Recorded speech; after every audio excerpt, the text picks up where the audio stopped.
Hi guys, it's me, Cusinary again. Welcome back to my channel.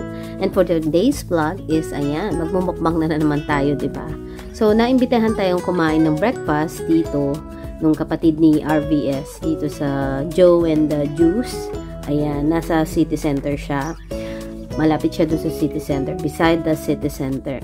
Ayan, so nag-layover kasi dito yung kapatid ni RVS na si Rocky, and nag-invite siya actually sa amin ng breakfast. Actually, in-invite din niya kami last night.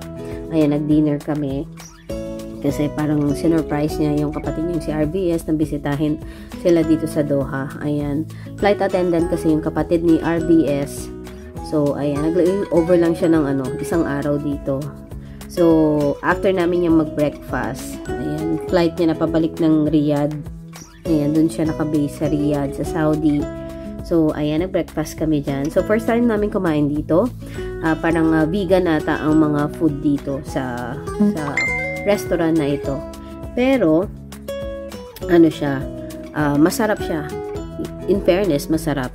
Ayan, syempre medyo din siya yung price niya, pero swak na swak naman din sa budget mo, 'di ba? Hindi naman siya ganoon kamahalan. Ayan, sabi kasi ni Rocky, nakakain siya dito sa restaurant na to sa may London daw.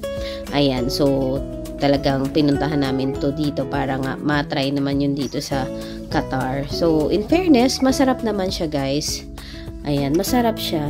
Ayan, may tinuturo ako dyan. Hindi ko alam kung makikita nyo. Ay, nagchichikahan kami. Ano ba yan? All pink no plastic. Ayan. All pink, no plastic. Ayan. Shoutout sa mga nagbabalat kayong mga kaibigan dyan na akala mo is mabuti, pero pag nakatalikod is hindi pala. Ayan. Shoutout sa inyo. Alam niyo kung sino kayo dyan. Charot! May hugot! Ayan. So, masarap siya talaga. Ayan. Ang in-order ko is yung spicy tuna. Ayan. Hindi naman siya ganun ka-spicy na yung maanuhan mo dun sa dila mo. Malalaman mo siya na parang yung spiciness niya, sakto lang. Ayan. Pinapawisan lang yung nose ko niyan. And then, ang in-order ko na juice is yung power up. I'm not so sure with the name. Kalimutan ko na yung name ng juice na rin. Healthy din yung mga juice nila kasi talagang siya, fresh na gagawin siya. So, in fairness, masarap siya talaga. So, ayan, habang voice over ako, tunog na tunog ang messenger ko, and nakita ko si Igor. shout out Marites. Ayan, hindi ko alam kung nakikita yun. Hindi naman siguro kasi hindi naman ako nagbi-video. So, nagbo-voice over lang ako.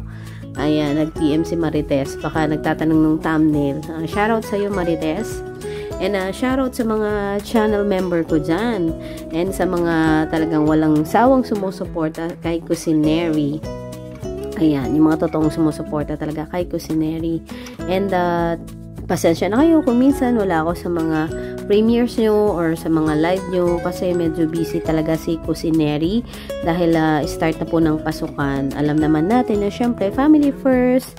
Ayan, basta as long na hindi ako busy at may time naman ako, bibisita ako sa inyo. Pero ayan, it doesn't mean na hindi ko kayo sinusuportahan. Busy lang po talaga si Cusinary. And saka si Daddy kasi ngayon naka-assign siya sa offshore siya. So parang 7 days doon sa may island, then 7 days off niya rito. So, mahirap kapag yung ako lang yung nag-aasikaso. Then, 3 bata inaasikaso ko, then yung gawaing bahay pa.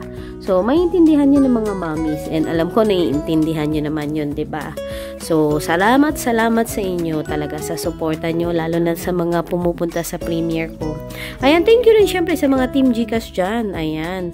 Nagsusupport din naman sila na kahit na may palas chatter si Cusinary or wala, nandyan naman din sila. Kaya, thank you din sa lahat. Thank you talaga, guys.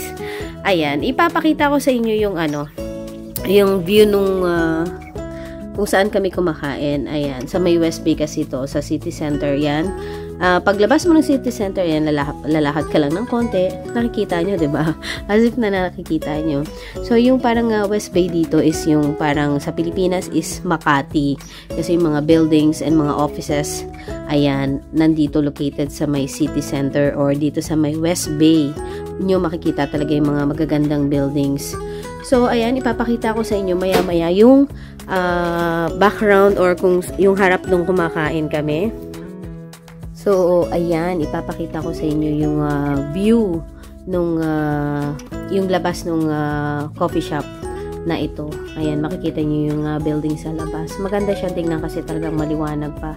Diba, umaga pa. Pero pag sa gabi, maganda rin tumambay dyan kasi syempre, yung mga ilaw ng mga buildings talaga is magaganda. So, ayan, I will enjoy my food and ipapakita ko na sa inyo yung labas nung sa coffee shop na kinainan namin dyan. Ayan. Joe and the Juices. Ayan. Joe and the Juice, I think. Baka mamaya mali pa ako nang nasabi, diba? So, ayan, guys. Ayan. Tignan nyo na lang yung view sa labas.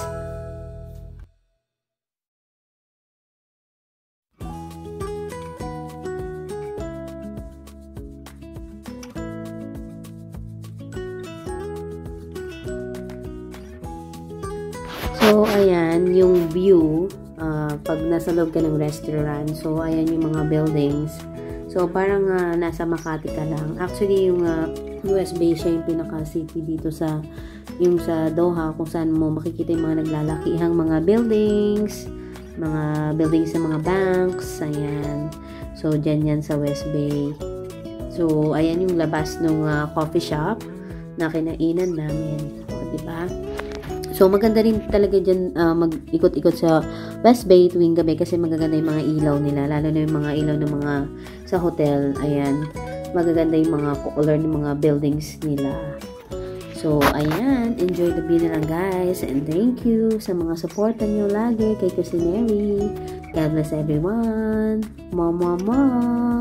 Bye-bye.